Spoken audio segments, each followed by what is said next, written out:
ಮಾಡುವ ಹಾಗಿಲ್ಲ.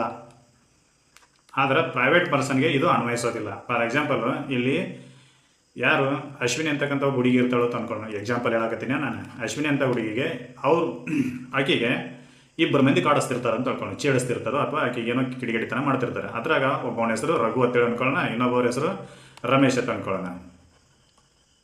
ಈ ಅಶ್ವಿನಿಗೆ ರಮೇಶಕ್ಕಂದ್ರೆ ಒಂದು ಸ್ವಲ್ಪ ಪ್ರೀತಿ.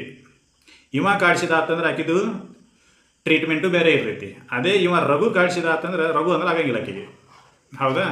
ಆವಾಗ ಇಲ್ಲಿ ಕೊಡೋ ಟ್ರೀಟ್ಮೆಂಟು ಬೇರೆ ಇರ್ತೈತಿ, ಉಪಚಾರ ಬೇರೆ ಇರ್ತೈತಿ. ಆವಾಗ ರಘು ತಕರಾರು ತೆಗಿಯಕ್ಕೆ ಬರೋಂಗಿಲ್ಲ, ನನಗೂ ರಮೇಶನಂಗನ ಟ್ರೀಟ್ ಮಾಡು ಅಂತೇಳಿ ಕೇಳಕ್ಕೆ ಬರೋಂಗಿಲ್ಲ. ಆವಾಗ ವಧೆ ಬೀಳ್ತಾವ. ಅದೇ ಉತ್ತರ ಪ್ರದೇಶದೊಳಗೆ ಆ್ಯಂಟಿ ರೋಮಿಯೋ ಸ್ಕ್ವಾಡ್ ಅಂತೇಳಿ ಒಂದು ಈ ಏನು ಪೊಲೀಸ್ ಪಡೆಯನ್ನು ನಿರ್ಮಾಣ ಮಾಡಿದ್ರು, ಆ್ಯಂಟಿ ರೋಮಿಯೋ ಸ್ಕ್ವಾಡ್. ಅವರು ರಘು ಕಾಡಿಸಿದ್ದು ನೋಡಿದ್ರು, ರಮೇಶ್ ಕಾಡಿಸಿದ್ದು ನೋಡಿದ್ರು ಅಂತಂದ್ರೆ ಟ್ರೀಟ್ಮೆಂಟು ಅವ್ರದ್ದು ಒಂದೇ ಇರ್ತೈತಿ. ಅವ್ರು ಪೊಲೀಸ್ ಸ್ಟೇಷನ್ದೊಳಗೆ ಕರ್ಕೊಂಡೋಗಿ ಏನು ಟ್ರೀಟ್ಮೆಂಟ್ ಕೊಡಬೇಕಾಗಿತ್ತು, ರಮೇಶ್ಗೂ ಒಂದೇ ಟ್ರೀಟ್ಮೆಂಟ್ ಇರ್ತೈತಿ, ರಘುಗೂ ಒಂದೇ